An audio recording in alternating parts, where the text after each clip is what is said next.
It's got to be rearranged.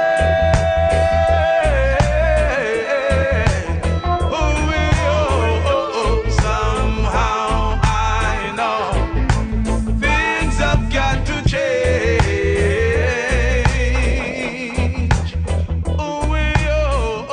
Somehow I know it's got to be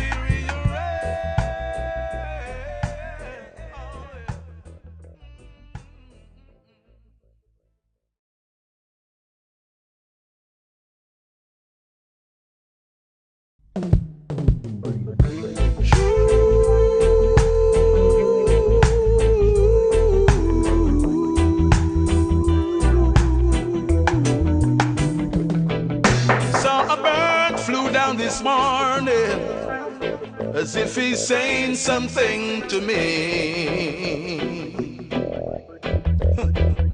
Sitting on the limb of a tree, giving me a sound of sweet melody. I guess he's trying to tell me something that I should know about this new wind, a new wind that's gonna blow. It's the raining of the heathen coming down on my people, taking the goodness of life and rendering them evil. You see, the little that they gave you was just to deceive you. Don't tell me that you were blind. Don't let the devil fool you. Yeah. Somehow I know things have got to change.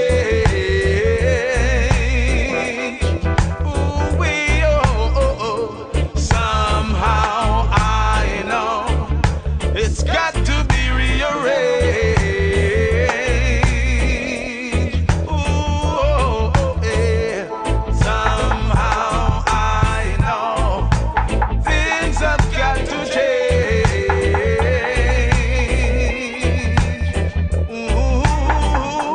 Somehow I know it's got to be rearranged.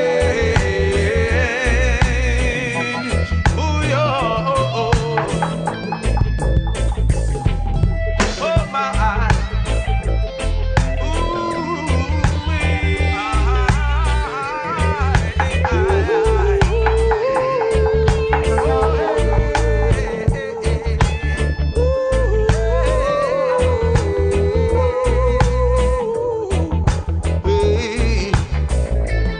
These words have been spoken by my master.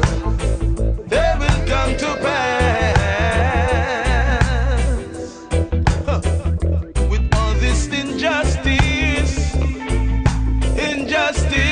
this world could never last.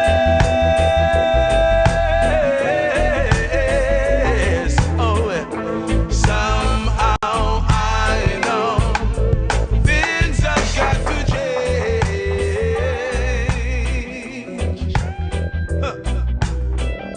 Somehow I know it's got to be rearranged.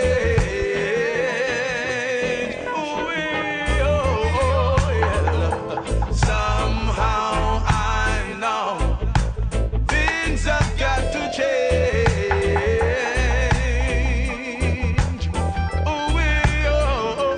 Somehow I know it's got to be rearranged.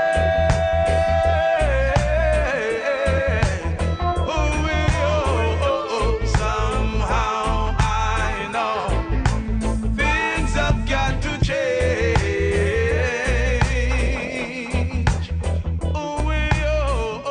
Somehow I know it's got to be rearranged.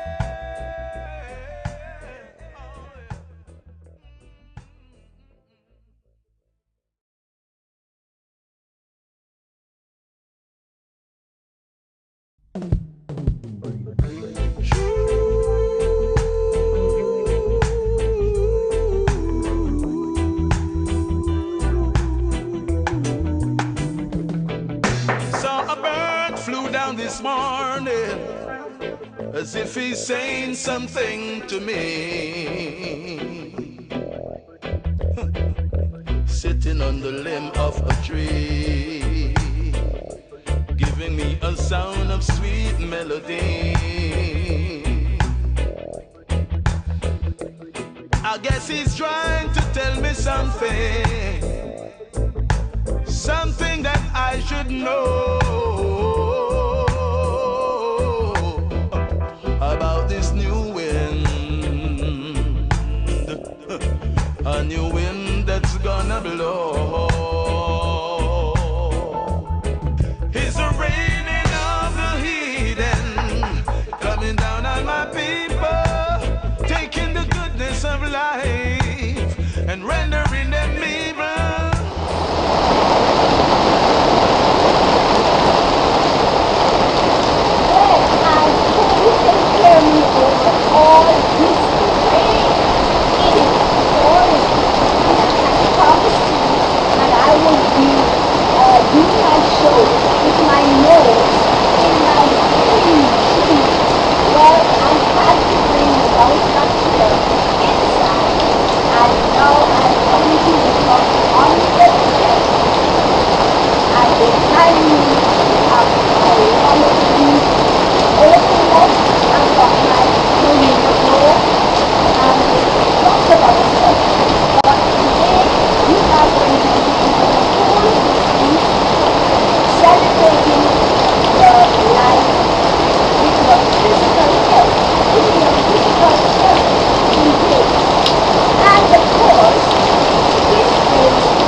Since the first public demonstration of radio by Nikola Tesla in 1893, no one ever thought of putting the 2 hours of music together until we created reggae2reggae.com.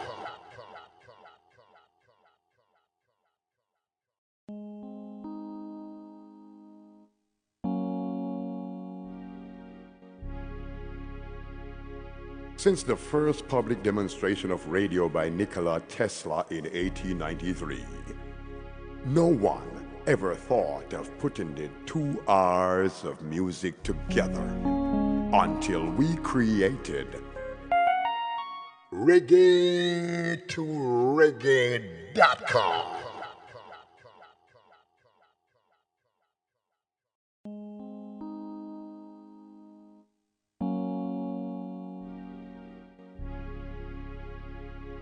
Since the first public demonstration of radio by Nikola Tesla in 1893, no one ever thought of putting the 2 hours of music together until we created reggae2reggae.com.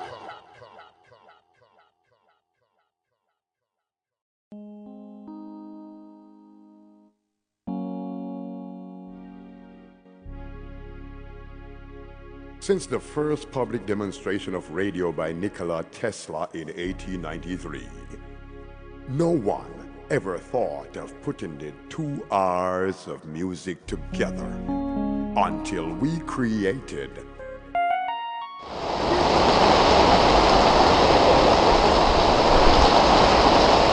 wonderful. Now we get a close up, and I hope that you're hearing me a little better because the rain is thundering down. But guess what? Life goes on.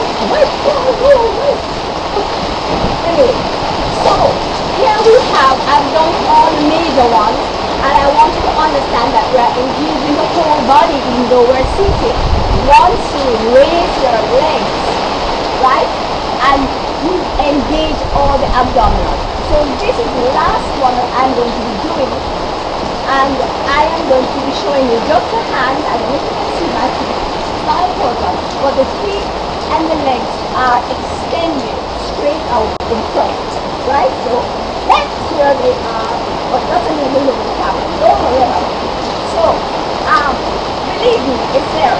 So this time we're going to flat hands here, and this exercise engages every muscle from your neck down. It does not engage the muscles in your head. So for that you have to do some other exercises.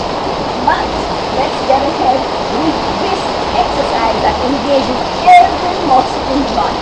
Once the feet are extended out, all the leg muscles, all the abdominal muscles, the derriere muscles, the chest muscles, the arm muscles, right up to the neck muscles. So the hands are flat and all 5 fingers are pointing out. And then we're going to push down, which is a much more difficult action than pulling up, right? So we're going to push down, and here we have 1, 2, 3, 4, 1, 2, 10, 11, 12, 13, 14, 15, 16, 17, 18, 19, 20, 100. Oh. Okay, so remember, we are going to do 100 of these. It's not just bouncing on the back of on the corner of the bed. Then 500 bounces will usually move all the poisons into the lymphatic system and out of the body if you have had enough water. And this exercise, which we're going to do again another day, is about engaging all the muscles in the body. Now this is an equipment which I make myself through a license from the original inventors. I make them and distribute them here in Jamaica. But if you are overseas and you would like to order one, just put in bounce back chair in your server and you will get straight to the original manufacturer. Thank you for allowing me to manufacture these in Jamaica. we have the original seats and the original springs are in force, and then the frame is made here by one of our wonderful artists. You know that in Jamaica we have the best welders.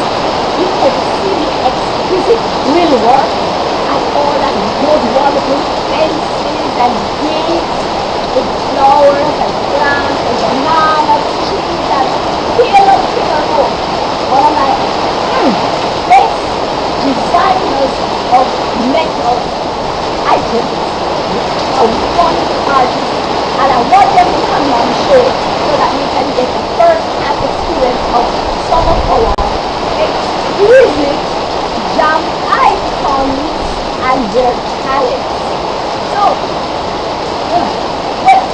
So that's the show exercise for today. And the ideal thing for exercise, especially in bowling, is to do 2 to 5 minutes every hour. When I have clients in residence, which I will have in a day, I usually have them on this piece of equipment if they're not able to stand, that I use like paraplegics, my stroke victims, others who have like multiple sclerosis and so on. I use them to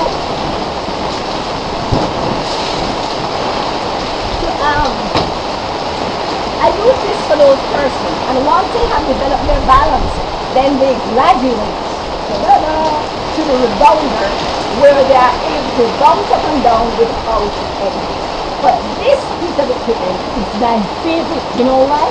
I can sit in here, do my exercises, and multitask. I can watch something that I have put on a video while I'm doing that. I can't watch when I'm jumping on the rebounder. But it doesn't matter which one you choose, whichever one you choose, it's going to work for you, because you are moving the poison out of your system, which is the second most important process in the healing process. Remember, our healing process is a 3-point process.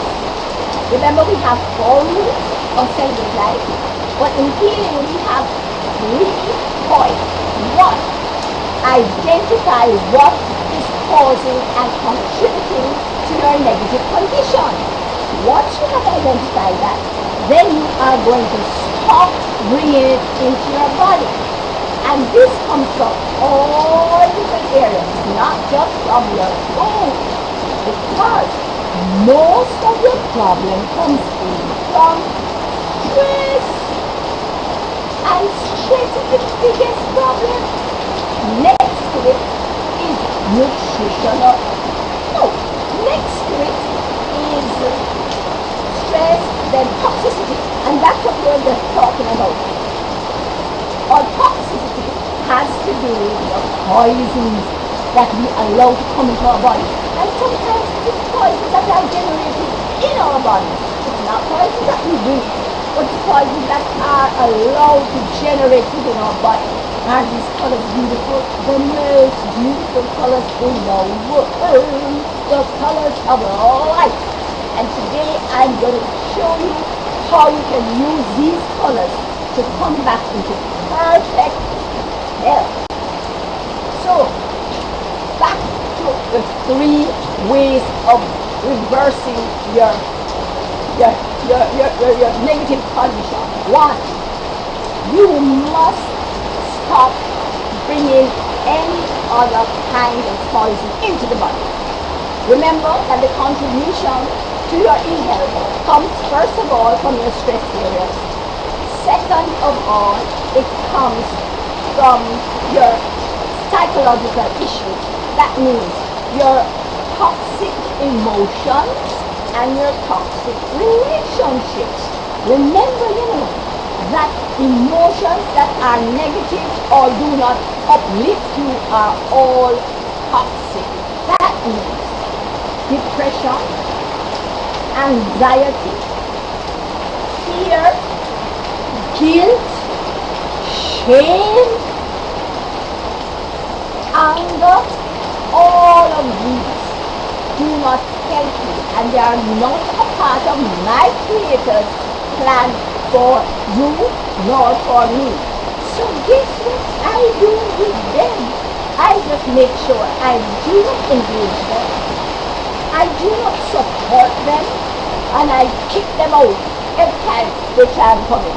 So if I have done something that I should feel guilty about, the first thing I do is I say, oh, I'm guilty. I don't want to do this again. Please forgive me, Lord. And help me not to do this again.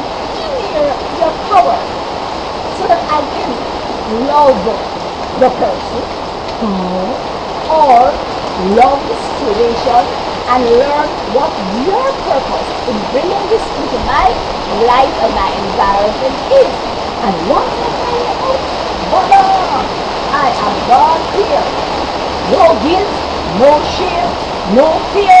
I am sorry. There is no place in my life to accomplish those things. So, when you know what is happening to me, everything coming down, because I am being scripted like me. And no, when I say everything coming down, I mean from my throat. So my sinuses are letting go everything, because I have picked up a little chip from away. But not to worry, that's why I have a strong immune system. It is going to move all of it out, up and away. So, sorry, this is what happens when you rebound. I remember one time I told them they went to the Central Post Office where they had over 1,000 workers. Everyone with a sinus condition.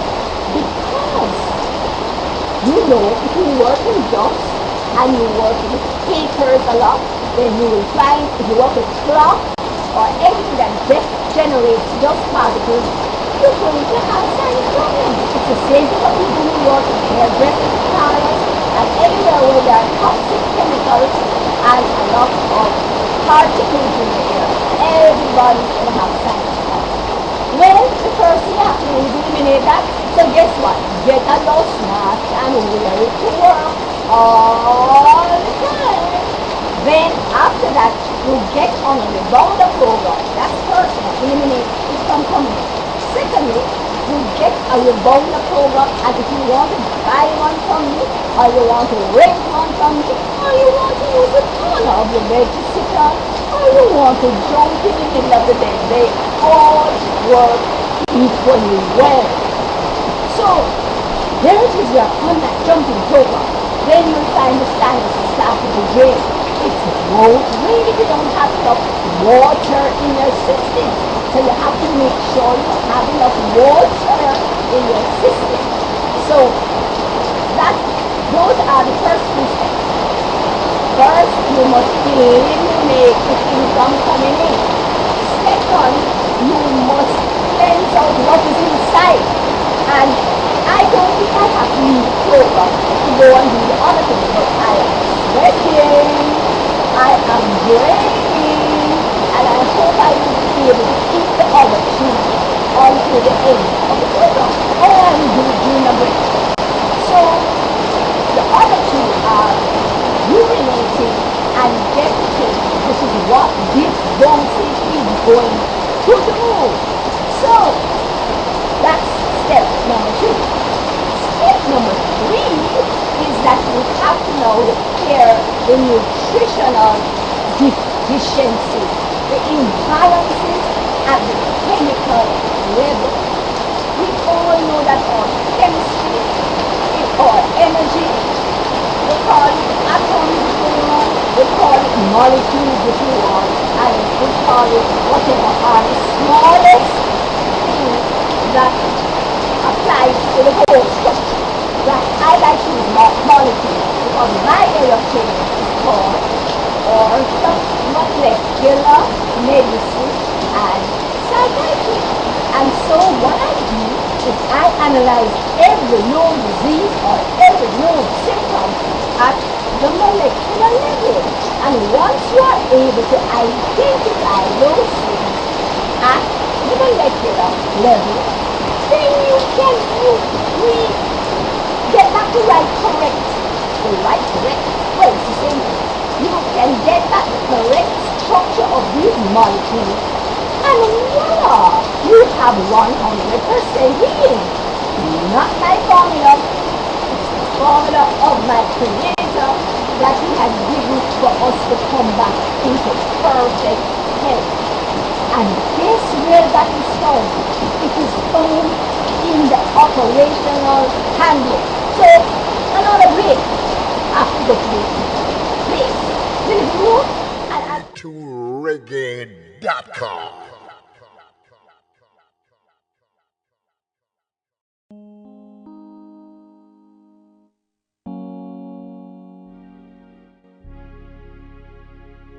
Since the first public demonstration of radio by Nikola Tesla in 1893, no one ever thought of putting the 2 hours of music together until we created Reggae to reggae.com.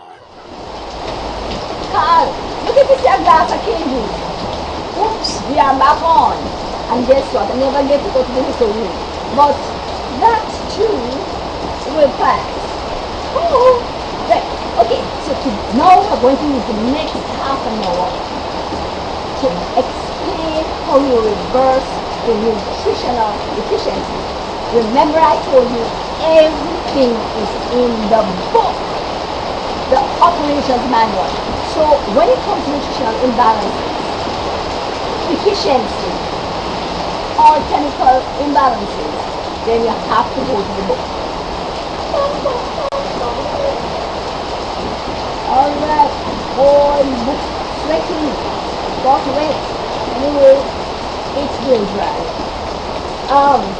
Alright, we're going to look at the way we reverse nutritional imbalance. Now, where is it in the book? Genesis chapter 1 verse 29. It is the guidance that was given to Adam and Eve. And here comes Daniel with my juice. Right?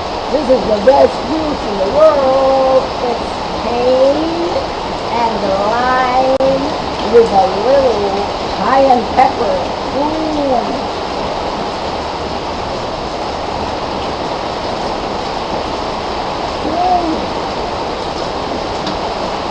Talk about good stuff.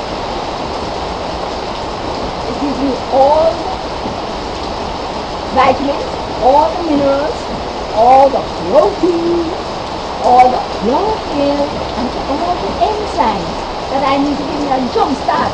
And it's like a lot of people talk about can't take amino acid problem.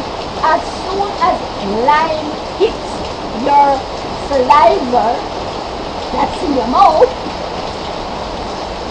and that means it's another thing. Anytime you're having liquids, you have to make sure you roll them around in your mouth so that they mix with your saliva to start the digestive process. So,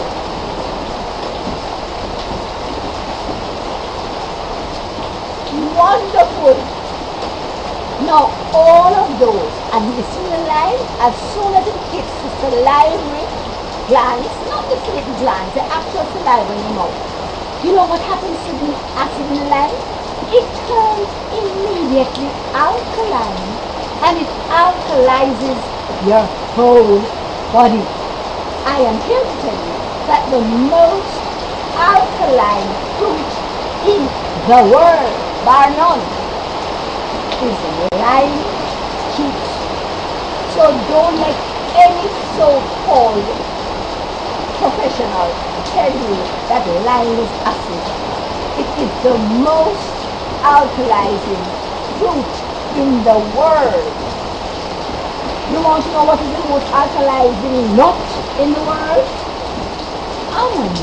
And we have them all over our country, dropping off the trees on the streets and on the sidewalks. I would like somebody to start picking up those almonds in $5 buckets. I started a group doing it, and then just fizzle out.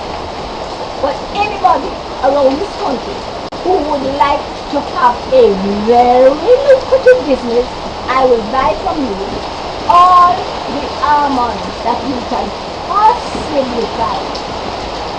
After you have put them out to dry, crack them open with a hammer and take out the nut inside. I don't care whether the nut grind up, break up, or what. I don't need a whole nut because I'm going to grind it anyway. So remember, that is a wonderful financial opportunity that you can take advantage of. But the cane is good.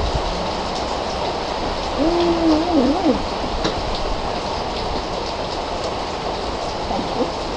So, remember where we are at? We are at nutritional deficiencies and how do we reverse them? So, we're looking at the colors. In Genesis chapter 1 verse 29 it says, I have given you, this is God talking, the Creator talking to Adam and Eve.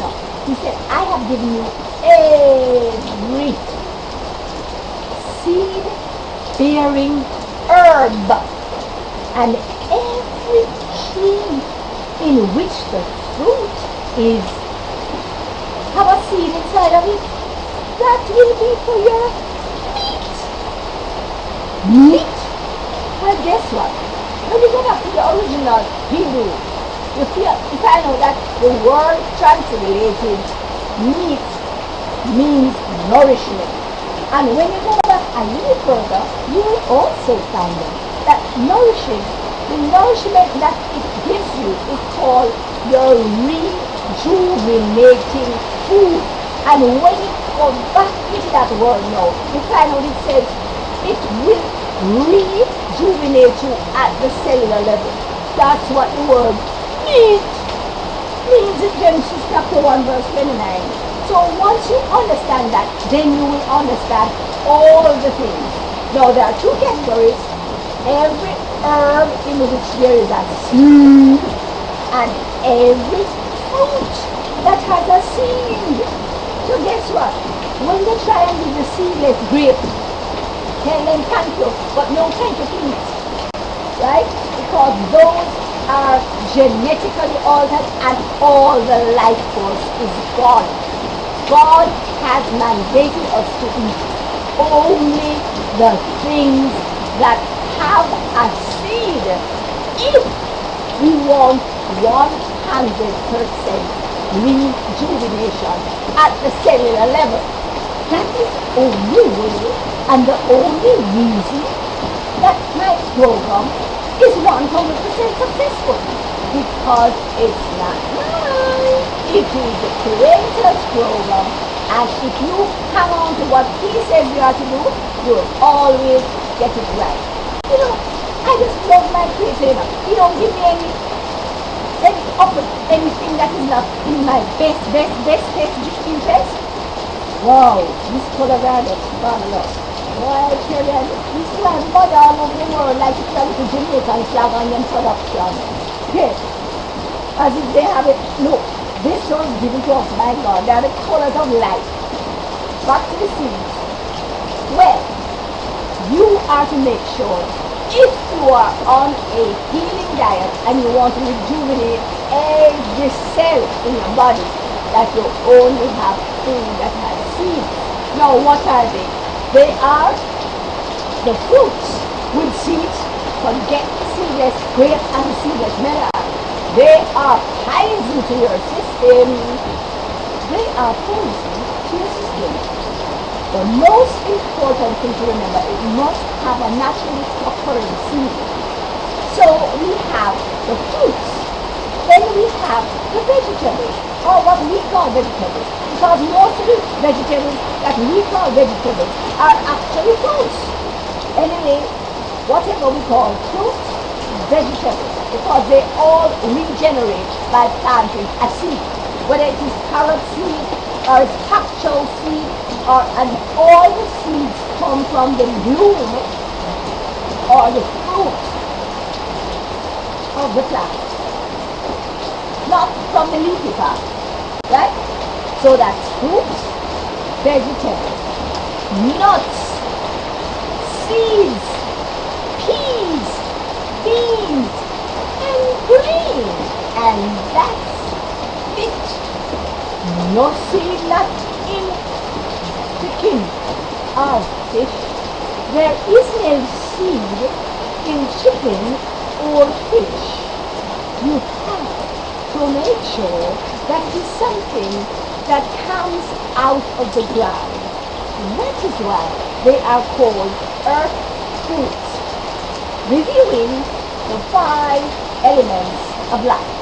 The 5 elements of life are fish air, the most important one. Number 2, pure water. Number 3, sunshine, even through the clouds. Number 4, earth fruits, and they are in that order. Most important, fresh air. Next important, water. Thirdly in importance, sunshine. And fourthly, earth foods. But before I expand on earth foods, let me make you understand that earth foods alone cannot heal your problem. Because if it is way down the line at number 4 and you ignore the amount of sunshine you should get and the amount of fresh air you should get and the amount of pure water you should get, there is no earth food in the world that is going to in any way help reverse your condition. You must start at the beginning. You must do things in the correct order. Fresh air and proper breathing is the most important thing. In fact, on my last program, I spoke about the breatharians. Those people who are able to live on fresh air. And guess what? I forgot to tell you the third thing that I mentioned that they sit and do deep, what we call yoga breathing, where you breathe in, hold the breath, and then exhale. And you keep the breath in for longer and longer and longer periods, so that you are able to exchange all of the breath in the bottom of the lungs eventually. That will be for another program. Please pardon me while I moisten my throat.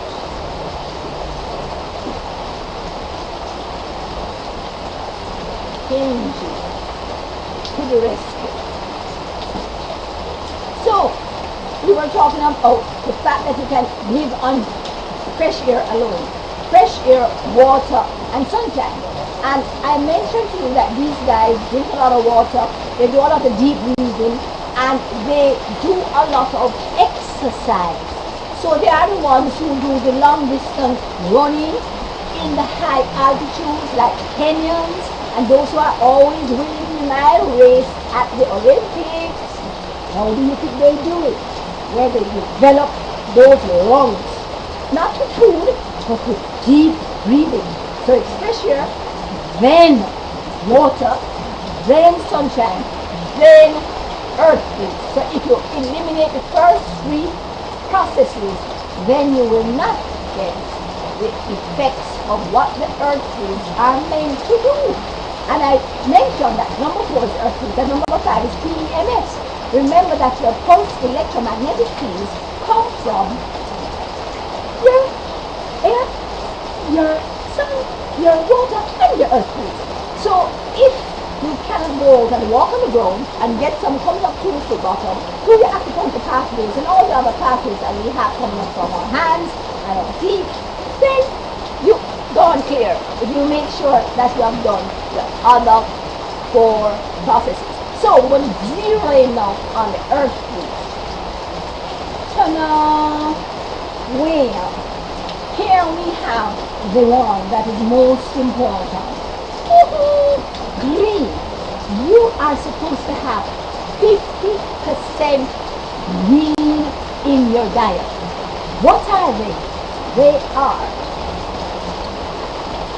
the fruits and vegetables, nuts, seeds, peas, beans, and grains in their green state. Missing green color, you know. Green colored. And green can be as pale as pale can be, like, what is the palest thing I can think of? Like iceberg lettuce. It could be as pale as that, right back to the deepest green which is like this, and that's Jamaican callaloo. Jamaican callaloo, the best green in the world. It's better than spinach. It's better than anybody else's color greens. We have the most intense green in our calories, and that's the highest form of nutrition.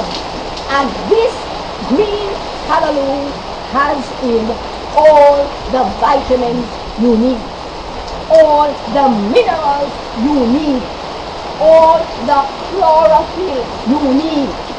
Listen to this one. It has in more than enough of the protein you need. What I mean is more than all. How do I know that? How could it go? What is protein about?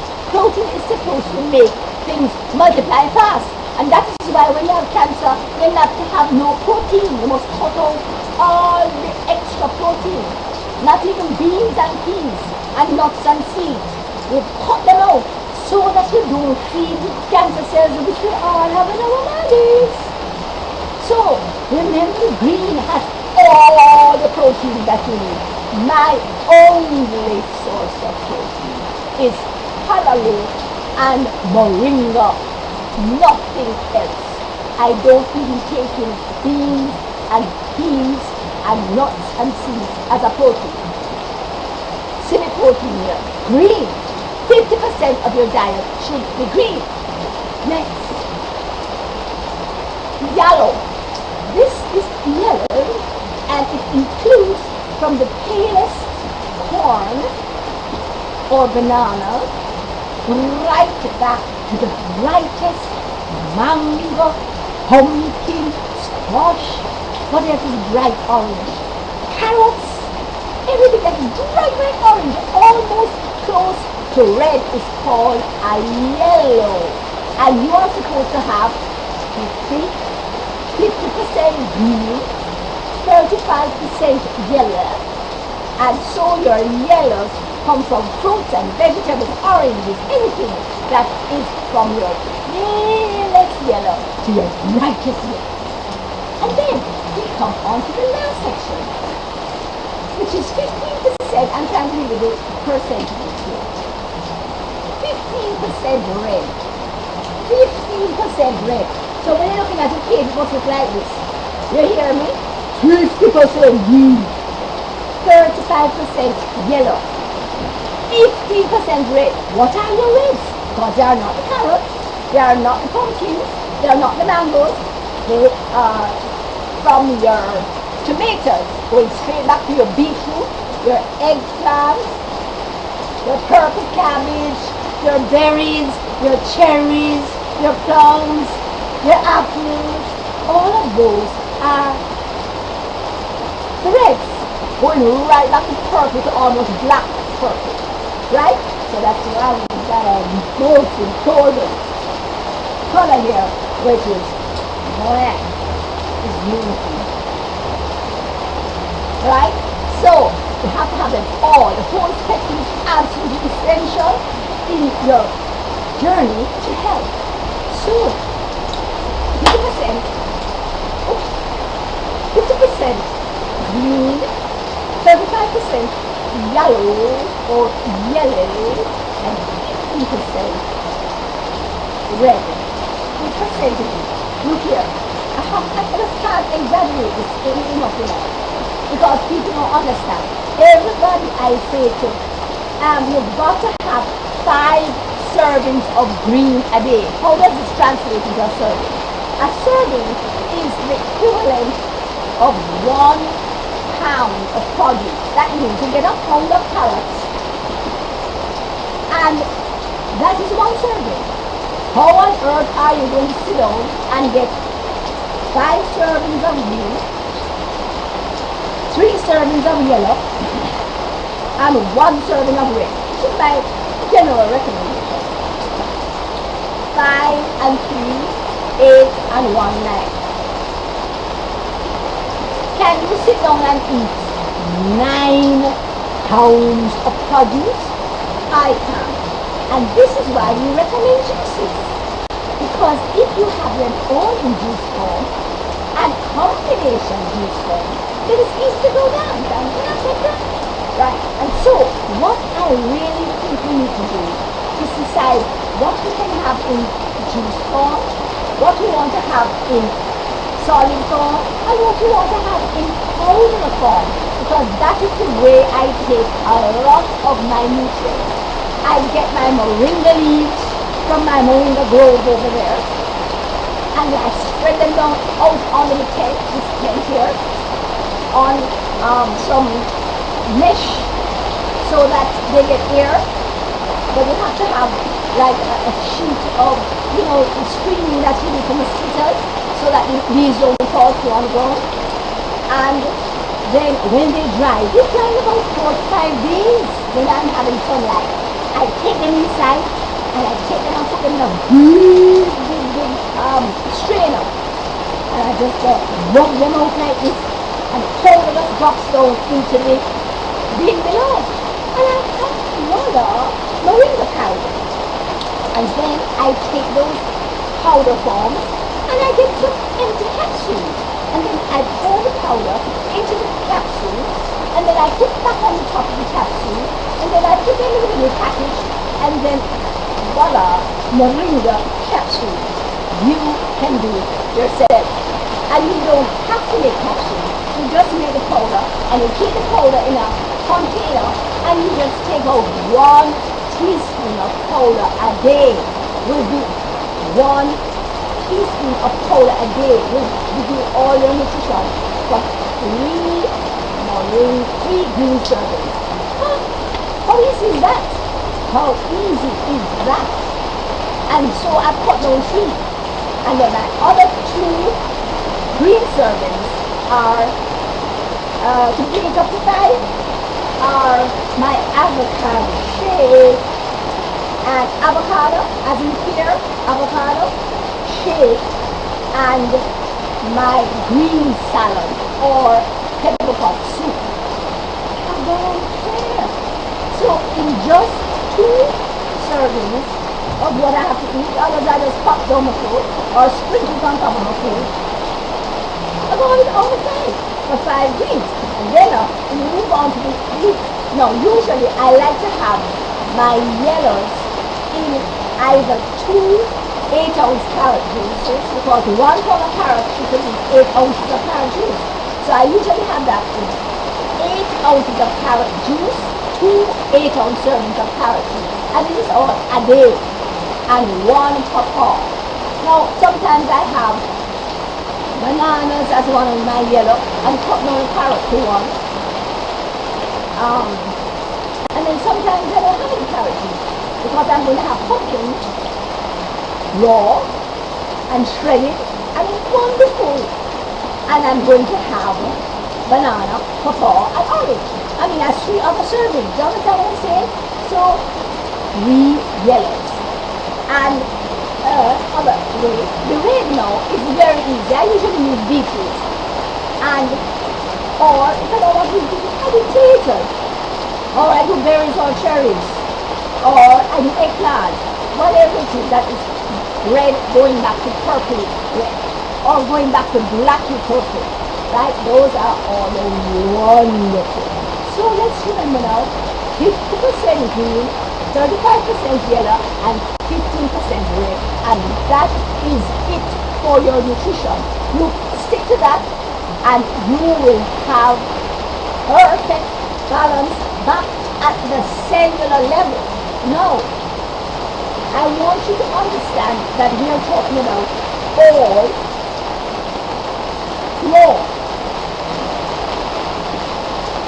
And so when you are thinking about this, it must not be cooked food, because cooking kills all the enzymes, and when the enzymes are dead, how are you going to have a catalyst, which is what the enzymes are, to metabolize all the nutrients in the food so that you can absorb it? There is none, and your body cannot produce the enzymes to do that. Do you know what the 2 enzymes that your body produces is supposed to do? Are supposed to do. Those are supposed to actually help with the other bodily processes that you have. That means your opening your eyes, your movements, everything that you do requires enzymes. And so the Creator made us so that the enzymes that our body produces will be used only for our other processes, the digestion process, the process of moving our muscles, the process of the heart beating, the process of everything else. That's the purpose of the enzymes produced in our body. Why? Because he knew that you would not need any enzymes to do your actual digestion, because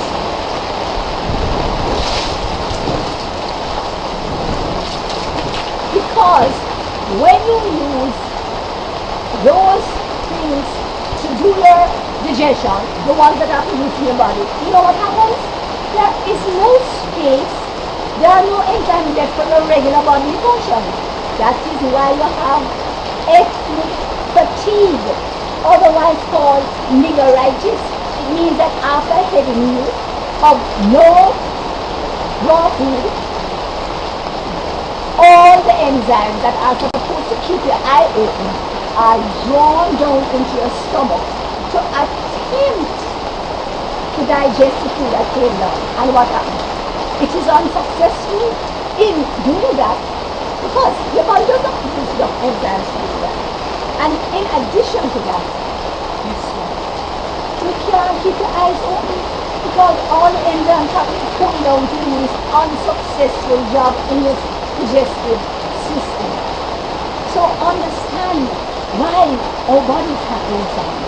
So it's not the food, because every food is supposed to have the enzyme. I have to make sure that the food colors are always showing up because it's an important part of the program, right? So, right.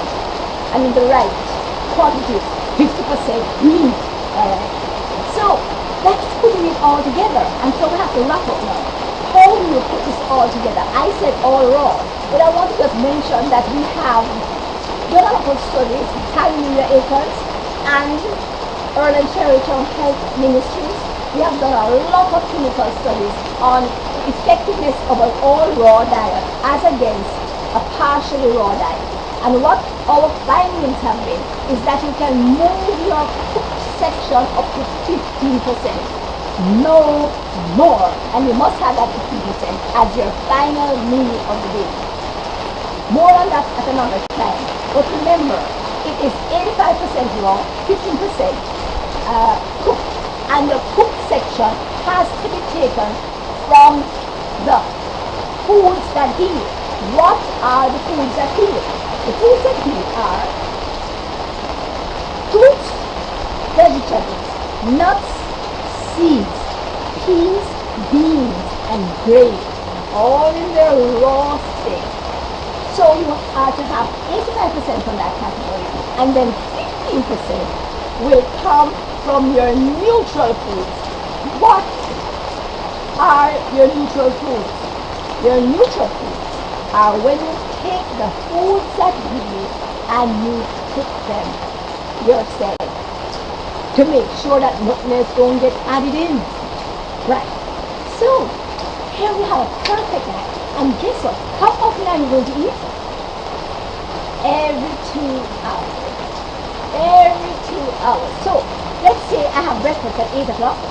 I have lunch at 12. I have dinner at 6. So this is how my diet will go. Morning I wake up and I have a cup for a breakfast. 2 hours later, I'm going to have something else. It may be a shake, it may be a handful of raisins and coconut and raisins as a snack, or sometimes I have nuts and raisins if I feel like, but most times I don't have those things. But I'm just giving you something for yourself. 10 o'clock, 12 o'clock, now I have my lunch. This could be a shake, it could be a juice, as in 1 pound of produce that you push into a juicer, and out comes the juice, and you just have that as the juice. That's a meal, right? It's a serving. You only need enough. If you are doing it every 2 hours, you don't need a whole big wok of stuff every time you sit down. And you never get hungry in between, right? When I have clients in residence, they kitchen food again. Of course, when they came in, they're all up in arms and I bring a whole heap of snacks stuff up into the bottom of their bags. Of course, I don't run search at the door, but I make them know that any time any of them snacks into my house, they shall be dumped and burnt. I'm not even giving them away. Please. So, you need to understand that when you're eating every 2 hours, you don't have to eat a lot. So we recommend 7 servings for the day, 7 servings. So if you want to go 8, 10, 12, 2, 4, 6, 8. Wonderful. Right? So you go 88 or 77 or 66. And it doesn't matter if you are going to have your last meal at 6. Because what you are eating not going to sit down for you. It is going to be wonderfully metabolized by your body during the night. So, I hope I have told you everything I need to do about coming back into health. Just to review, remember that the 5 elements of life have to be employed. First, it is the fresh air. Then it is the pure water. Number 3 is your wonderful sunshine. Number 4 is your earth foods. And number 5 is your PEMF or pulse electromagnetic fields. That's for the elements of life. And then you have to make sure that you have your step 3 program. Step 3? 3-step program. Alright. Number 1, eliminate. Stop from coming into your body everything that contributes to your negative condition.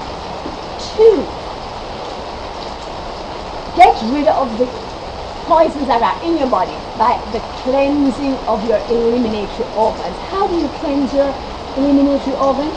You just increase their output by drinking more water, by exercising, as in rebounding and moving the lymphatic system so that it can carry the things to your eliminatory organs through your lymph nodes. And when it gets there to come out of your body, I did have a break. So, remember, you're getting it out through your sweat, you're getting it out through your urine, you're getting it out through your feces, you're getting it out through your mucus drainage, and that's all the toxins in your body. They gotta come out through one of those things. And guess what? Rebounding or bouncing will move all poisons out of your body once they have enough water. So you see why food is not the most important thing? Water, water, water is number 2. Or, yes, it's number 2. Air, then water, then sun, then earth.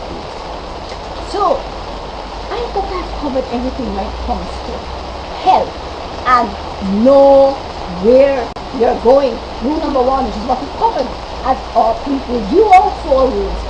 Rule number 1 says, when it comes to physical health, you must know where you're going. You must have a goal, right? So if it is your goal is to lose weight, reverse your conditions, enjoy life, start gymnastics, whatever it is, you must have a goal. And know that if that goal is impossible, it has been placed to you by your Creator. And so He is going to come alongside to be engaged in the realizing of that goal. So, is there anything else I need to tell you? Well, just remember, you have to log on to Celebrate Life. Oh, I need to remind you that come October 5th, we will be starting our family finishing school. And you need to call us to register or to get more information. It will be every Shabbat or every Saturday from 1 o'clock to 3 o'clock. Or it may be 1:30 to 3:30. And we are going to be covering everything you need to be totally confident when you go into social situations. Am I looking? Am I sounding right? Am I doing the right thing? Did I use the wrong phone? Or did I do it correctly? Am I comfortable? It's not about being perfect now. It's about being comfortable in every situation. So that whether you are on the beach eating, tearing fish with your fingers, or you are invited to King's house for a formal dinner, you know exactly how to behave. And so I'm inviting children, parents, everybody's going to come and have fun as they learn to do all these things. We're also going to be including posture walking so that we can use it to improve our self-esteem, our sense of self. How do you carry yourself? And how do you feel confident about whatever your idiosyncrasies are? So, remember, Celebrate Life is about celebrating what your Creator has blessed you with. Because every single one of us is a masterpiece. A masterpiece that is so unique. There is nobody quite like you. Please remember, I don't care what your challenges are. I don't care what your idiosyncrasies are. I don't care what your failings are. Nor mine either. But I am here to tell you that I enjoy every moment of every day. And I would like you to come along with me on this journey and teach your children to do that. Teach your colleagues to do that. Teach your workmates to do that. Your schoolmates, your neighborhood friends. Gather all around, and if you can't watch my program from 12 o'clock to 1 o'clock every day when it comes on light on reggae2reggae.com, then just go back in every evening and bring over the whole family, or bring together the neighborhood or the school or whatever, and have it as an opportunity to learn how you are blessed and highly favored, how you were created to excel and to be successful and prosperous.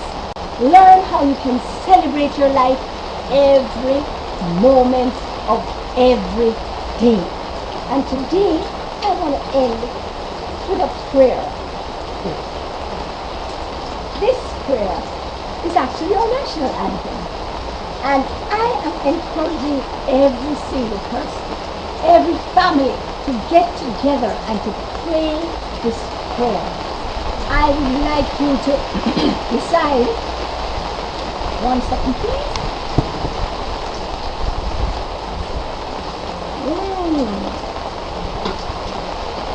Hey, juice to the rescue. I would like you to either decide to do the pledge in the morning or the prayer as our national anthem is in the evening. It doesn't matter, whichever one, but you have to do both of them every day. And of course, the most important part of this is the affirmation. And it says, I believe I am the best thing that God has created for this time, for the purpose of building Jamaica and blessing the whole human race. So, let's do our prayer. Eternal Father, bless our land. Guard us with thy mighty hand. Keep us free from evil powers. Be our light through countless hours. Through our leaders, great defender, grant true wisdom from above. Justice, truth, be ours forever. Jamaica, land we love.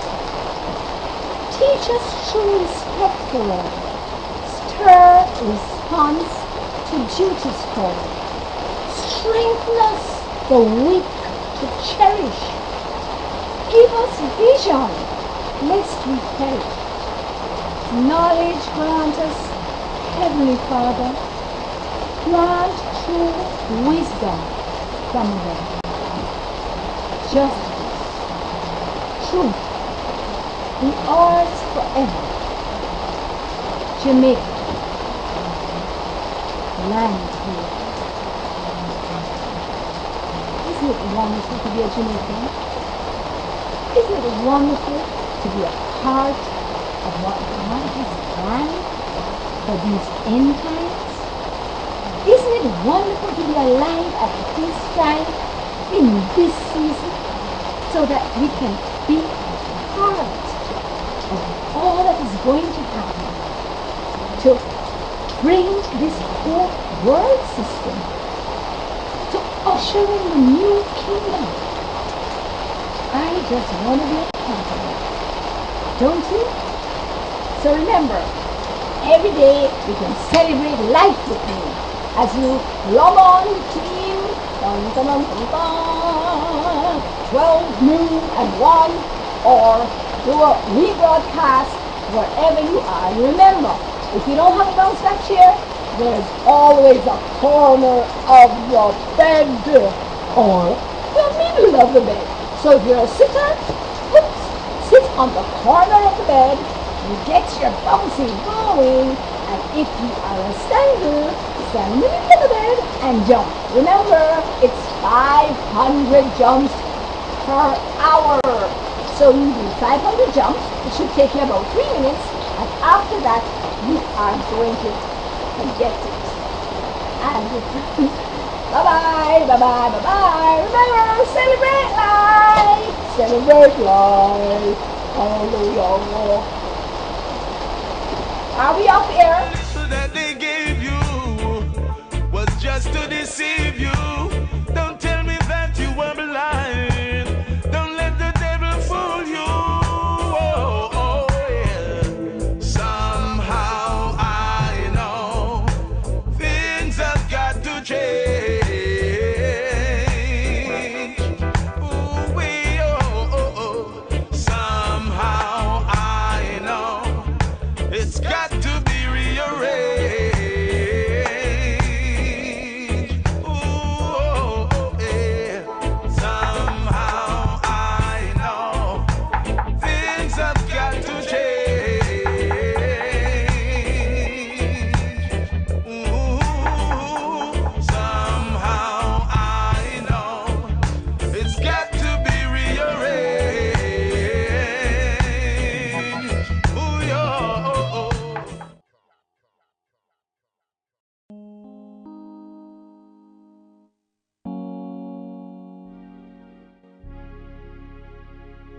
Since the first public demonstration of radio by Nikola Tesla in 1893, no one ever thought of putting the 2 hours of music together until we created reggae2reggae.com. On reggae2reggae.com, we encourage our listeners with an inclusive, intelligent, and innovative alternative media experience. Hi, everyone, and welcome to the Total Tutor Show. I'm the host of the show, Neil Haley. You got to go to my website, TotalTutor.net, for more information. Twitter, Total Tutor, Neil S. Haley, Facebook, and I want to welcome the program, my co-host, Jared. And Jared, I'm so excited always when we have celebrities, and this guy has an unbelievable story. So, Jared, thanks again for calling and being my co-host for today. Oh, no problem, and I'm glad to be a part of the show. And boy, when you talk about a resume, Kevin is right up there with having the total package of a resume. A story, an unbelievable story. So I want to welcome the program, former NFL player and play-by-play announcer for the Philadelphia Eagles, Kevin Riley. Kevin, thanks for calling. Hey, it's a pleasure being on with you guys, and always good to talk to a guy who's rooting for the second best team in Pennsylvania. Yes, just right one weekend, and Trey Thomas I had on my show, Kevin, a couple months ago, and that's awesome. Especially with him having the opportunity to be an assistant and stuff. So, all right, let's jump right into specifically, Kevin, your background. Kind of the story, because kind of we're painting a picture in certain aspects, a little bit of background of your NFL career, and then specifically when things really changed. You know, I was very fortunate during my college days at Villanova not to be injured, and two guys were drafted, one in the first round, a guy by the name of Mike Ciani, and a guy in the second round, John Babinett. Ciani got drafted by Oakland, and Babineaux got drafted by the Dallas Cowboys, and I was a junior. And this was before, they had the combine. So scouts were the only thing that they had to gear people with. And because of those two guys getting drafted and getting a lot of attention, I started to get some attention and was fortunate enough to be a 7th-round draft pick the following year of the Miami Dolphins, who, by the way, were coming off the 1972 undefeated season. And it was a little intimidating, guys, to be in a locker room at 22 years of age with guys that you have been reading about in Sports Illustrated since your junior year in college. And there were only, or junior year actually in high school, and there were only 2 slots available on that Miami team, and we had 28 rookies that were vying for the opportunity. Kevin, that's what I was just going to say. You talk about intimidating. You're you're going to a team with a perfect record, which means there's some talent there. So let me ask you, how did you approach that? What was your technique? Well, it's really interesting, and on top of them having some talent, Don Shula was a little bit like on the side of believing in a little bit of luck, and also the camaraderie of that team. He did not want to fix what wasn't broken, and as a result of that, they did win back-to-back Super Bowls. But getting back to your question, there were 28 guys in the team. We're in the Miami heat for 2.5 hours in the morning, 2.5 hours in the afternoon. And, guys, that was the last year they didn't allow water on the practice field. So you can imagine, the pain and suffering that went on during those 2-a-days. And who wanted to stick around when the odds were against you like that? Almost every night for 2 weeks, we would have 1, 2, sometimes 3 guys leave in the middle of the night that had just had enough and weren't going to be cannon fodder. And they called us mullets. Mullets are what dolphins eat in the sea. And I just made up my mind, and I guess it was my background, that I was going to be sent home. I'm a big believer in consistent persistence. And I said, if I don't make this team, they're going to send me home. I'm not leaving on my own. And a week before the first game, it came down to me and Don Strock being on the team, and everybody was patting me on the back, saying, hey, I think you got the team made. And the following day, Don Shula called me into his office and said, I got good news for you and bad news. The bad news is we've decided that we need a defensive end, and we've made a 3-way trade with Philadelphia and the Jets. And the good news is you're going to go to Philadelphia. Well, that was the good news, except they won back-to-back Super Bowls, and I'd like to have been there. But had I not stuck it out, I probably would not have had the value to the Eagles of making it down to the last cut with the world champions. And when I got to Philadelphia, I distinguished myself on special teams. There was a guy by the name of Bill Berkey. I don't know if you guys ever heard of him, but he we know him. Yes. Yeah, he was playing in front of me, and I didn't have a chance of beating him out. So I decided to really focus on special teams, and I became the captain. And then a dream came true. The hard work paid off, not giving up, especially being on a team, Kevin, that, again, is a team that you didn't have a great chance of making. And then you get your opportunity with the Philadelphia Eagles, and you see that your role is a role that a lot of people don't like playing in special teams, but you took that role on and said, I'm going to persevere through this and be successful at it, right? Well, it was my boyhood dream. Back in the day before there were 300 channels on TV, all we had to do was go out in the backyard in the early 60s and mid-60s and pretend. And pretend was another way of dreaming. And I'd be lying to both of you. I didn't say that I, wasn't dreaming of someday wearing a Phillies uniform or an Eagles uniform. And so I'll fast forward. You were playing Monday Night Football, first time in 5 years that the Eagles have been on. We're playing our arch rivals, the Dallas Cowboys, who have beaten us 9 straight times. And we got a shot to win this ball game. And everybody's excited. And about 1 hour before the game, Jared, a name that will come to you real quick, a guy by the name of Dick LeBeau in his first year of coaching, he was my special teams coach. He said, Riley, get the kickoff team and get in our meeting room. Well, that never happened, and I had no idea what this was about. And we get in there, and Dick tells us that we are going to be introduced before the game because they wanted to get the fans in Philadelphia. They wanted to get the 12th man into the game. And as you know, the Philadelphia fans, a lot of blue-collar people go to those games, and they take their football very seriously. So imagine, I'm the last guy in line. I'm looking down this tunnel, and I got to pinch myself. I can hardly believe it. I'm getting ready to be introduced in front of 70,000 screaming people who have been drinking since noon, by the way. and there's about 12 million people watching on TV.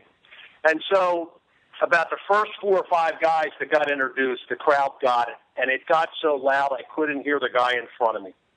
And the hair on the back of my head was standing up. And then our public announcer, who was a friend of mine, gave me a little more mustard on the introduction when he said, and now from Wilmington, Delaware, and Villanova University, captain of the special teams, our own Kevin Riley. Well, guys, I don't even remember my feet hitting the AstroTurf. And when I hit the huddle with 10 guys, who, by the way, were setting personal high jump records, it was just unbelievable. You know, this was what Andy Warhol would call your 15 minutes of fame. I'm 235 pounds. I got a 4.740. I bench press 400 pounds, and I'm playing in front of the home team. It doesn't get any better than this. We won that game on a last-second field goal by Tom Dempsey. It was just the things that great stories are made of. But then, just when things were going so right, 5 years later, I wake up in Sloan Kettering Hospital in New York City, minus a left arm, a left shoulder, and 4 ribs, due to a tumor that I got from playing special teams in the NFL. Wow. Isn't that Tell us a little bit more of that. What was the diagnosis? What was the how did you talked about your consistent persistence. We use the term on this show so much with our guests, and that's perseverance, I think, which is very similar to what you described. I'd like you to tell us, you get that diagnosis, what do you do? How do you handle it? Well, the reason I told you the first story about my 15 minutes of fame, I just didn't fall from average Joe to this position. Mm-hmm. I felt a very proud professional athlete who, really took care of his body. And all of a sudden, I look and I'm missing most of the left side of my body. And then I had the doctor come in 1 hour after I was out of intensive care and in my own room, and he said, I think I got it all. Now, I had 11 hours I was under the knife, and this was before MRIs and lasers. So I lost a lot of blood, and I was under a long time. As a matter of fact, they told me they gave me 20 units of blood during the operation. And a funny thing happened, guys. When I got out, I could speak Spanish. I like black-eyed peas, and I also like gin. I don't know what that meant, but that was one of the good things that happened to me. But anyway, I wake up in this, after that little message from the doctor, what, you didn't get it all? You don't know? And that's when it really got disturbing to me. I called in the head nurse and I said, hey, listen, I don't want any visitors today. And I don't want any phone calls. And I was going to have a major pity party. And an hour into my pity party, a guy appears at the doorway with credentials. And as he walks towards me, I can see that he's missing his left arm. His name was Frank. He was 64 years old. He had lost his arm in World War II, and he was there to counsel me on all the things that I, would need to know about being handicapped and an amputee. And those 2 words hit me in the middle of the forehead like a isolation block from a 230-pound fullback. I wasn't ready for them. I wasn't ready for Frank. And to tell you the truth, I'll go through a long story. He told me things that I would never be able to tie my tie again, and I can do that today. And he told me I'd have to get Velcro flap shoes if I wanted to wear tie shoes and get them prepared, pre-tied.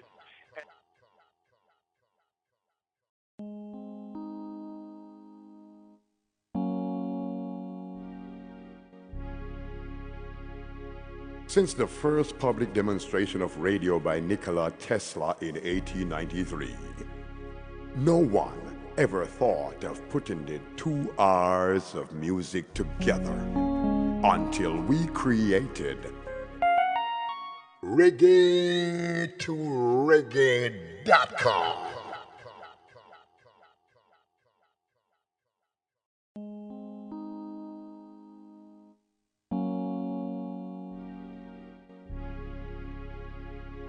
Since the first public demonstration of radio by Nikola Tesla in 1893, no one ever thought of putting the 2 hours of music together until we created reggae2reggae.com.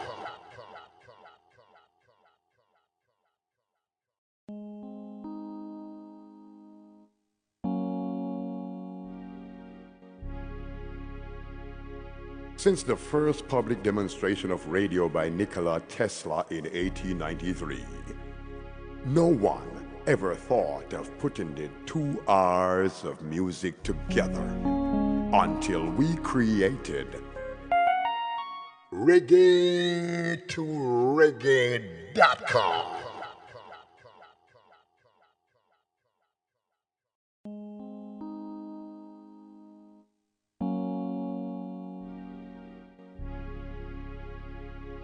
Since the first public demonstration of radio by Nikola Tesla in 1893, no one ever thought of putting the 2 R's of music together until we created reggae2reggae.com.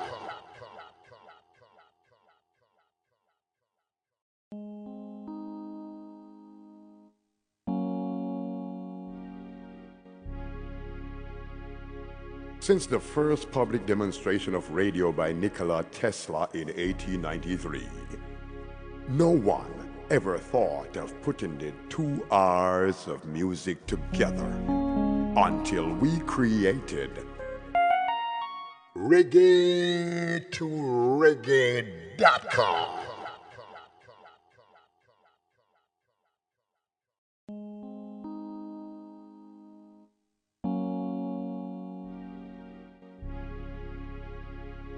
Since the first public demonstration of radio by Nikola Tesla in 1893, no one ever thought of putting the 2 R's of music together until we created reggae2reggae.com.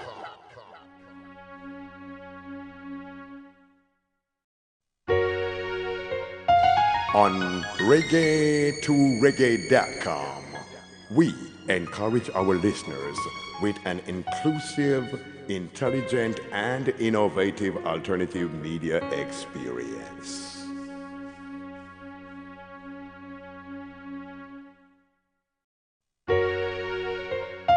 On reggae2reggae.com, we encourage our listeners with an inclusive, intelligent, and innovative alternative media experience.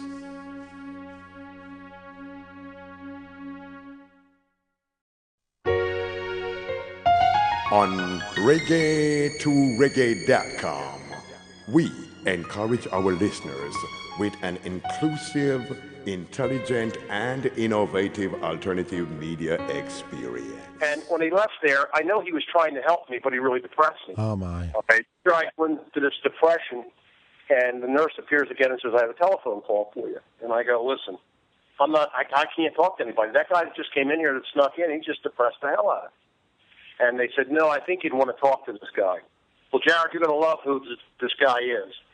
We had known each other a little bit, and through the Dick LeBeau connection, it was none other than the great Rocky Bleier. Oh, Rocky's been on my show too, Kevin, so that's interesting. That's cool. Rocky and I, we knew each other. I can't say we were great friends, but here was an NFL, alumni in trouble, and he called me, and I took the call because if you know Rocky's story, this was a guy that I knew could at least associate with my pain and my despair. And we had a great talk. And after that talk, Rocky said to me, by the way, have any of the doctors or the nurses been in to tell you about your limitations? And I said, no, but there was this well-meaning volunteer that came in and depressed me. And Rocky listened with the intent of a school child. And then when I got done, he said with a voice and a passion I'll never be able to duplicate for you guys, but he said, you must promise me something. You must promise me that you won't quit on anything until you try it 3 times. And I said, well, Rock, I said, this guy that was in here has been missing his arm for almost 30 years. He's got to be a little more of an expert in that area than you are. And that's when Rocky said, let me tell you something about experts. Experts built the Titanic and amateurs built the Ark. Experts can be wrong. And the direction of this story, again, it's such a sharp connection to this show, and we talk so much about avoiding limits, avoiding labels. So our advice to our parents is, if you're looking at a challenging circumstance with your family, your child, let's not look at the limitations that appear to be there. Let's look at what the opportunities that lie ahead of us. Well, without a doubt. And, I promised Rocky I would try everything 3 times. And he sent me this little poem that I've memorized, and I say it instead of counting to 10. And there are 3 things I found out after 34 years I can't do. I can't play the guitar, I can't jump rope, and I can't give the left-hand signal to angry motors on I-95 when I'm angry. But other than that, I was told I wouldn't be able to jog again. Don't do that, you'll have disc problems. I was told to stay away from the golf course because, with one arm, if I hit behind the ball, I might break my wrist. And because of Rocky, I decided that I was just going to not listen to anybody setting the bar low for me. And I've run in 5 half marathons, a full marathon, and I've broke 90 in golf twice, something I never did with one arm. It's amazing what happens when you slow the game down. And I don't say to anybody, look at what I've accomplished. I say that the human spirit is tougher than anything that can happen to it. That's so true. And I'll say that again. The human spirit is tougher than anything that can happen to it. I have counseled hundreds of people since my operation, and I can tell you that people call upon it, unfortunately, only most of the time when they're in a crisis situation. They find that they can go deeper and further than they ever imagined. And I sometimes wonder when I give my speeches, why do we wait until there's a crisis? Right. There's a guy in the NFL, he's not in anymore, but a guy that had no right from a standpoint of athleticism, or maybe not athleticism, but from a standpoint of mechanics, to be an NFL quarterback, and that's Tim Tebow. But he discovered the human spirit, and he believed in himself being a winner, that he could get the job done, and somehow he convinced 43 guys on the team with him. Yeah. So the human spirit's in every one of us. The problem I find with people going through crisis, when I go down for Walter Reed, it's the loved ones, the friends, and the associates that set the bar low for everybody. Mm-hmm. And it's because of empathy. It's not a meanness. It's not an unchristian thing. They feel self-sorry. They feel empathy. And one of the greatest things that I get is going down to Walter Reed on occasion. These guys got a great attitude, guys and gals, and they're always looking to put it forward and to test the limits of what they can do.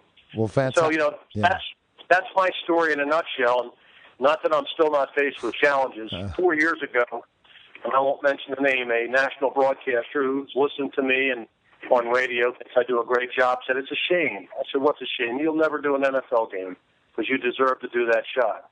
And I said, why wouldn't that happen on TV? And he said, well, because the focus would be on your amputated arm, that empty sleeve. Oh, they'll never put you on camera. Well, that just gave me the juice to pursue it. And 3 years ago, along with Herm Edwards and Hugh Douglas, I did all 4 preseason games for the Philadelphia Eagles. And so I feel very, confident and proud that I was able to break that ceiling, not only for myself, but for other people that have disabilities. Well, Kevin, when we get back, we're going to talk more about specifically your story, because it wasn't just after going through being an amputee. You had some ups and downs in your life again to persevere to get to where you are today with the Eagles. So it wasn't just like, hey, a perfect life. There were lots of bumps in the road. You're listening to Total Tutors Show, powered by the Beach Lifestyle Celebrity Segment with Jarrett and Kevin Riley, former NFL player and Philadelphia Eagles broadcaster. And we'll be back in just a moment. We're back to the Total Tutor Show, powered by the Beach Lifestyle Celebrity Segment. TotalTutor.net for more information. Twitter, Total Tutor. Neil S. Haley, Facebook. I'm with my co-host, Jarrett, and I'm talking to Kevin Riley. And, Kevin, you're very inspiring.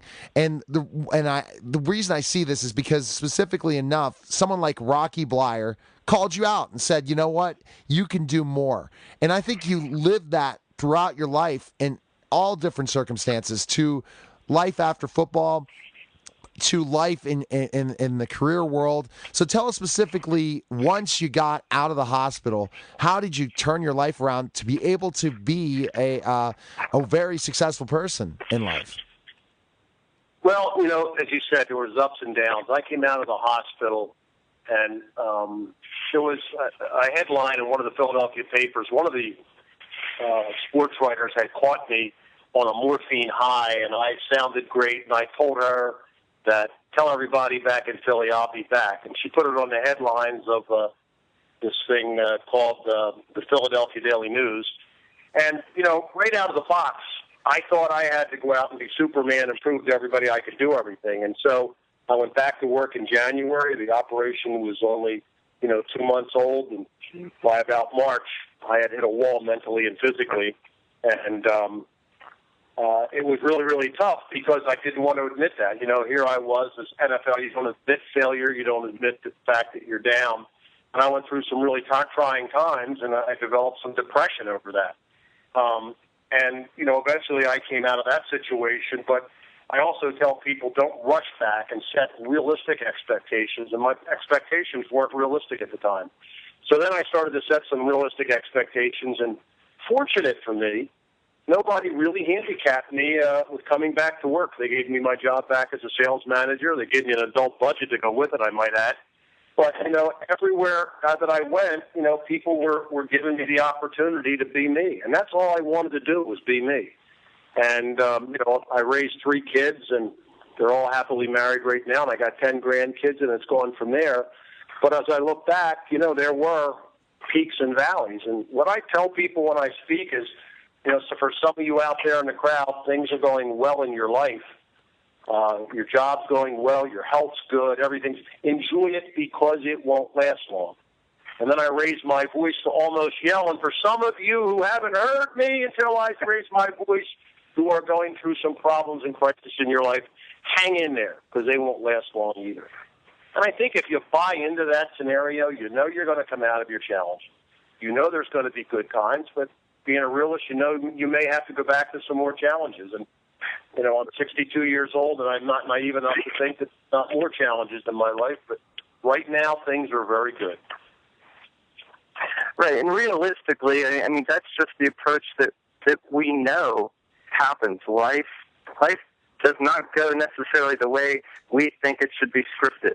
And, there's adversity in everyone's life, maybe not to the degree of some people, but we know it's there. And, we talk a lot on this show is the quality of that person is not how they handle themselves during the good times, but how they handle themselves when adversity is right in front of them. Absolutely. And, I'm a Christian, I'm a Catholic, and I have a great faith in God. And I believe that when you pray to whoever God you pray to, that he's got 3 answers, not 2. Yes, no, and not right now. So you've got to believe that and keep doing, the things that you can control, and the things you can't control, put them in the hands of God. I say that God will help you move mountains, but make sure you bring your own wheelbarrow. Oh, that definitely, Kevin, and that's where I go about my life. Again, I'm a devout Catholic, and I see specifically when I didn't have God, when I dealt with things in my life as a professional wrestler and was living in, a horrible life in a lot of ways as a professional athlete, I tell myself all the time, if I would have had God from the beginning, where would I be now? Because ultimately, I'm dealing with lots of difficulties, but I had the perseverance to move forward. And I guess that's what you try to teach to lots of people, don't you, Kevin? Yeah, you do. And, I'd be remiss if I didn't say that, the day of my operation, it was 5:30 in the morning on a very chilly, rainy October day, and it was still dark outside. And I was shaking from fear and being cold. I knew it was going to be a long day, and the priest came in and gave me, communion. And that settled me down a little bit. And then they gave me a tranquilizer shot to ease my nerves. And I was feeling no pain as I laid there on a gurney in pre-op with about 7 or 8 other patients. And we were talking casually, and I wasn't feeling any pain. And the Catholic priest is approaching, coming down the hallway. And I thought he was going to administer to another one of the patients on a gurney. And he walked up to me, and he said, "Are you ready?" And I said, "For what?" And he said, "The sacrament of the sick." Well, Neil, you and I know as old altar boys, that was known as the last rite. Yes. Right. And he saw the, bewildered look on my face, and he said, "Well, Dr. Marco, my doctor, he has been here, hasn't he?" Well, the good doc was late again and was coming up the rear, right behind the priest, and he had a little sheet of paper for me, and it had about 5 or 6 sentences on it, and I only remember one. I had to sign a piece of paper, and it said, "You as the adult in this operation understand that there is a 33% that you will not survive the procedure." And Johnny Carson would say, "Guys, I did not know that." And I can tell you that the next 30 minutes were not about my NFL experience, the great family that I have, my house in the suburbs. It wasn't about any of that. It was about what was my relationship with my Creator, because there was a good chance in the next hour or two, there was a 30% chance I'd be meeting him. And so I wish that on no one, that you come to a life crisis. But believe me, if you do, the fog clears very quickly to tell you what's really important in life. And so I'd be lying if I didn't tell you I made some promises on that gurney. And I said, if you pull me through this, I'll even do the 2:30 p.m. interview with Neil Haley someday. Well, then you know what? You have suffered enough. I will tell you that right now. Oh, man. You got to believe sometimes that God's got better plans for us than we do.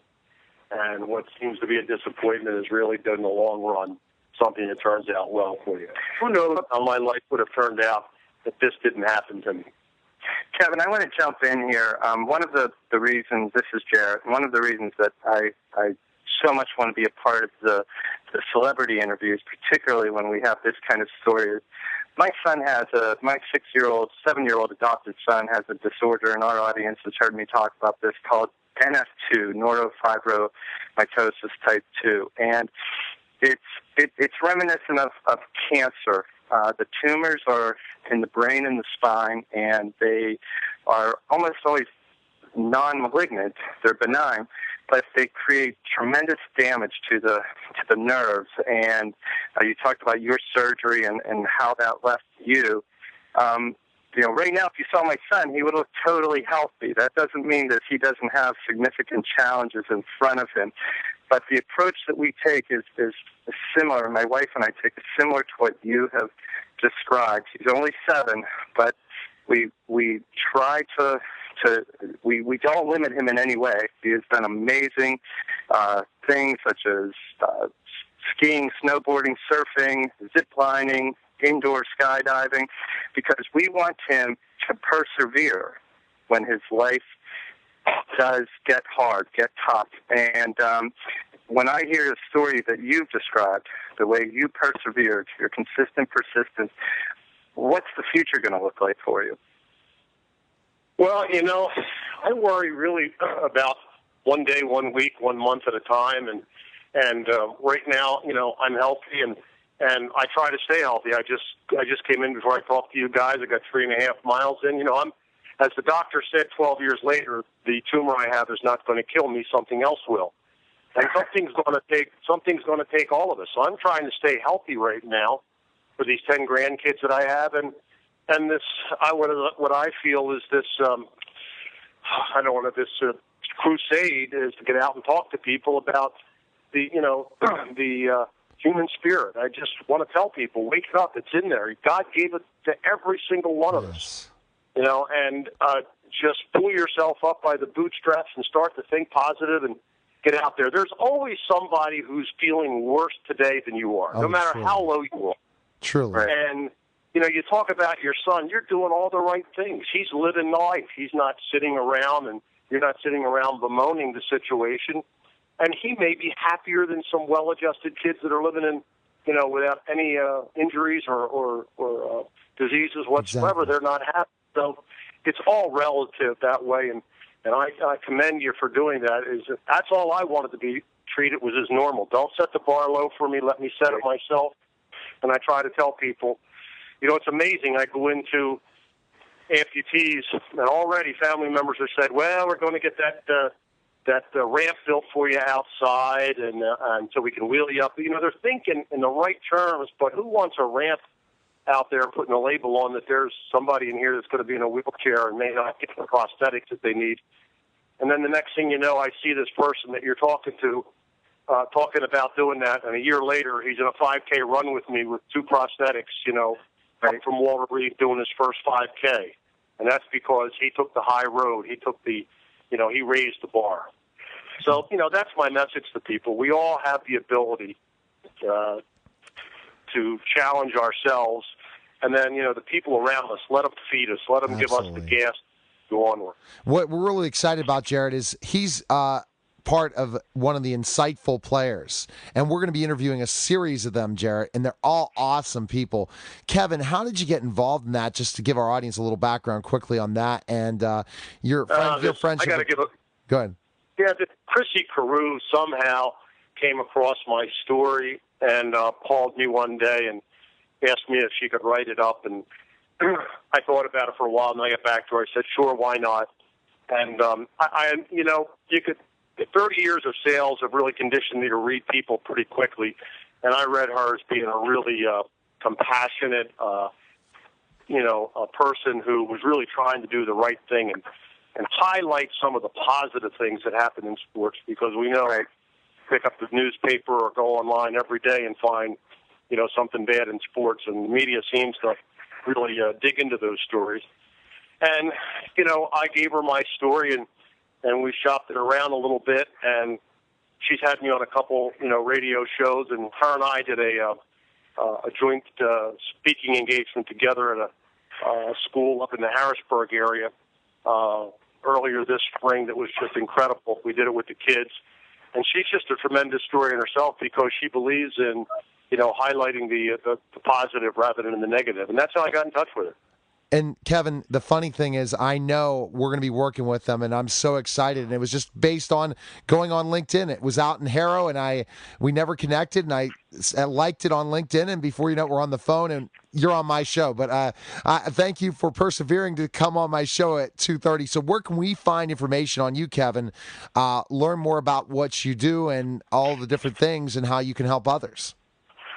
Well, if you go onto my website, it's www.kriley, R-E-I-L-L-Y, www.kriley.com. All the information you need, and I got a couple little videos on there. I speak all over the country. I'll be going to Montana in March and California in April. And I just love doing this because I think I can really help some people. What Rocky Bleier did for me, I want to do for other people. He was he was that safety net that kept me from falling all the way down into despair. And if I can do that for, 3 or 4 people every place I speak, then I feel good about it. So they can reach me on there, and I'm also on Twitter. So if you want to follow me on Twitter, it's K Riley, and just go in there and check it out. And I'll be mostly reporting on the Eagles the next couple months, but everything's good, guys. Well, Kevin, I'll be tweeting you out as well, some stuff, all the stations that were syndicated on when the radio interview airs, so that your followers can keep up with it. And Jarrett, I know you have one more question. I do, and this one's for Kevin. How's the broadcast team keeping up with this incredibly rapid pace of that offense now? It was really funny because the icon of the Philadelphia broadcasters is a guy named Merrill Reese. He's been doing this almost 30 years now, might be 30. And he was as excited as a kid at Christmas doing the first quarter where they ran 30 plays. It was watching him and hearing him try to describe the action. And Mike Quick, his counterpart, who played a little bit after me, great wide receiver for the Eagles. He's the analyst. The two of them were like kids at Christmas. But, on our post-game show, Jared, we got calls from Florida, Georgia, Alaska. It was like the Eagle Nation had been woken up after years of being asleep. So We'll see if this can continue. But it's an exciting brand of football that Chip Kelly has brought. And I said in the very beginning when everybody asked me about this guy and I'd met him and talked to him, I said, he is either going to set the NFL on its ear or he's the best snake oil salesman I've ever met. And it's so funny, Kevin. I had Randall Cunningham on my show as well, and that's when I loved the Eagles with Mike Quick and Randall Cunningham and all that stuff. So Randall was a fantastic guy as well on my show. But thanks for calling, Kevin. Keep up to date. We'll definitely have you back on again. We'll stay in touch. And I hope the Steelers have a better record than the Eagles. Sorry about that, saying that, Kevin. Well, go Steelers. Anytime, guys. I really enjoyed it. All right, take care now. All right, see ya. Okay, bye. You're listening to Total Tutor Show, and we'll be back in just a moment.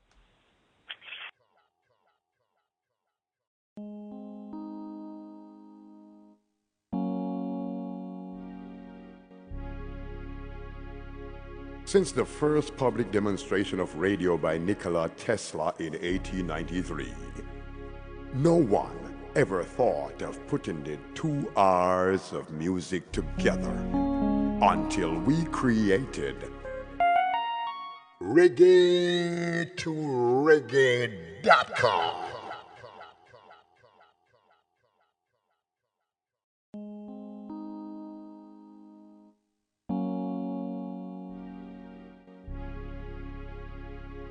Since the first public demonstration of radio by Nikola Tesla in 1893, no one ever thought of putting the 2 hours of music together until we created reggae2reggae.com.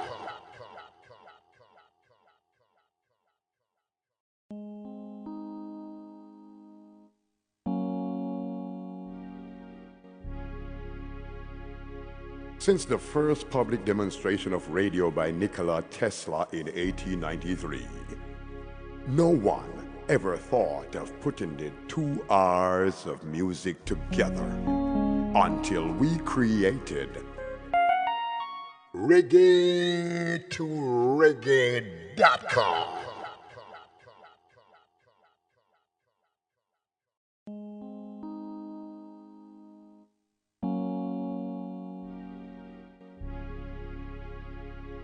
Since the first public demonstration of radio by Nikola Tesla in 1893, no one ever thought of putting the 2 hours of music together until we created reggae2reggae.com.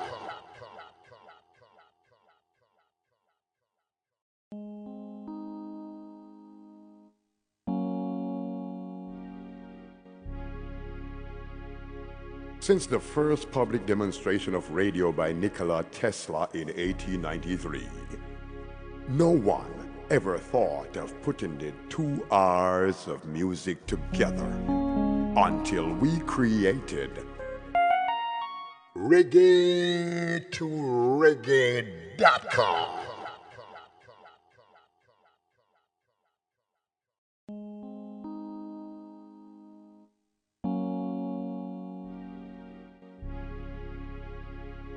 Since the first public demonstration of radio by Nikola Tesla in 1893, no one ever thought of putting the 2 hours of music together until we created